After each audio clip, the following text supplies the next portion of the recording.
Metode WP adalah salah satu analisis keputusan multi kriteria atau biasa disingkat dengan MCDA yang sangat terkenal, atau metode pengambilan keputusan multi kriteria atau MCDM.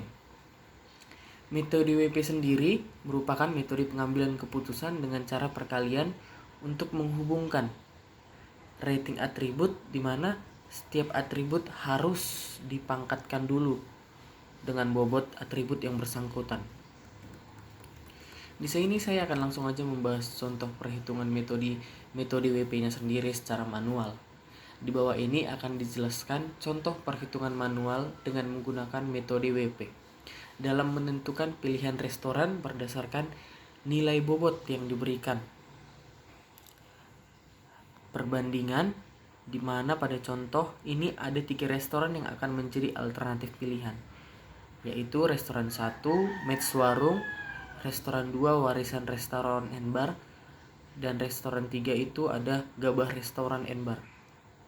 Langsung aja kita ke contoh soalnya ya. Kriterianya di sini ada 5. Yang pertama kualitas makanan, harga makanan, pelayanan, suasana, dan juga jarak restorannya sendiri. Yang pertama kita harus buat dulu tabelnya dengan isi C1, C2 hingga C5 dengan tadi yang dia suasana, jarak, dan yang lainnya pada setiap alternatif restoran yang ada. Pada tahap pertama terdapat 2 kategori yang membedakan kriteria-kriteria di atas, antara lain yang pertama itu kriteria C1 sebagai kualitas makanan, C3 pelayanan, dan C4 suasana adalah kriteria keuntungan. Sedangkan kriteria C2-nya yang sebagai harga makanan dan jarak restoran yang sebagai C5-nya adalah kriteria biaya. Semakin besar nilainya akan semakin buruk gitu. Beda dengan dia kriteria C1, C3, dan C4. Semakin besar dia nilai C1, C3, dan C4-nya itu akan semakin baik. Sementara kriteria C2 dan C5-nya kita akan ngambil nilai minimalnya. Karena semakin besar nilainya akan semakin merugikan kita gitu. Pada tahap kedua,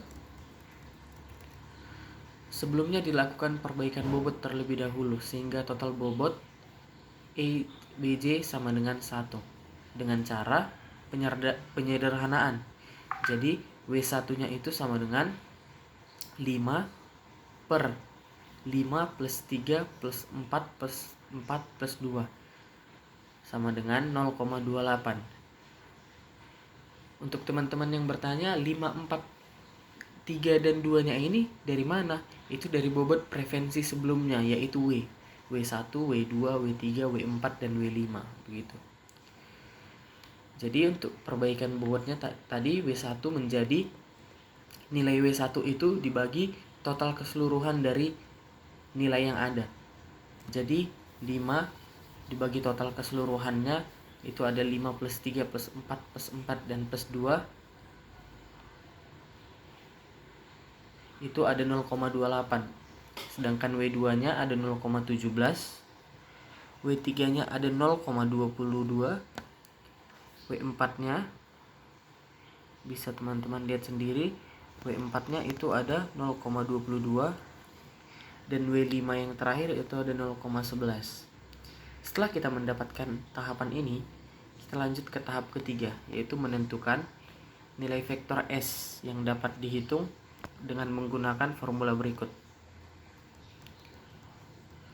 Formulanya seperti ini teman-teman.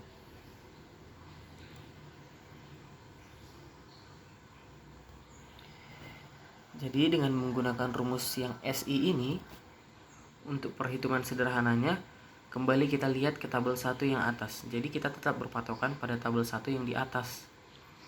Pada baris R1 masing-masing kriteria memiliki nilai sebagai berikut.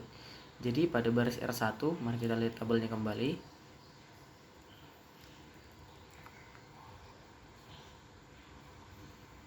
Nah, setiap barisnya itu restoran 1, 2, 3 itu memiliki nilai C1, C2, C3, C4, dan C5.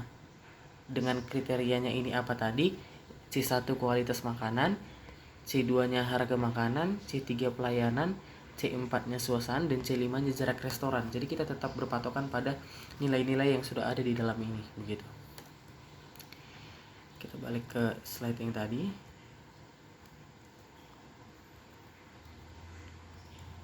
Nah, ini slide yang nomor 3 tadi. Dia pada baris R1 masing-masing kriteria memiliki nilai sebagai berikut. Ini adalah nilai-nilai yang ada di barisan kolom tadi.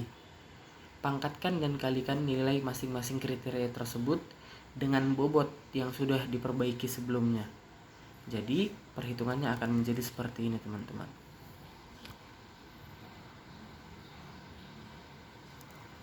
Seperti ini. S1-nya sama dengan 42 pangkat 0,28, dan ininya nilainya yang kedua dipangkatkan minus 0,17, ini dipangkatkan 0,22, 0,22, dan dipangkatkan yang terakhir ini minus 0,11. Begitu juga dengan S2-nya dan S3-nya. S2 dan S3-nya akan mendapatkan nilai seperti ini.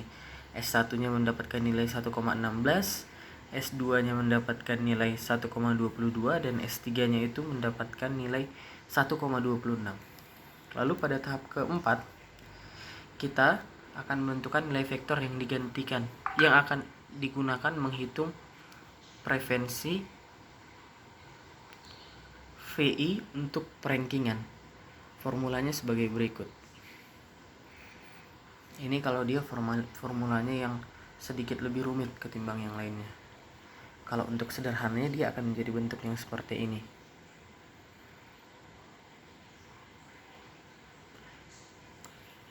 Jadi hasilnya setelah kita menghitung VI-nya adalah sebagai berikut. Jadi perhitungan VI-nya bakal menjadi seperti ini, teman-teman. V1-nya menjadi 0,320, V2-nya menjadi 0,334, dan V3-nya itu menjadi 0,346. Lalu dari nilai perhitungan di atas, nilai V3 menunjukkan nilai terbesar ketimbang nilai yang lainnya.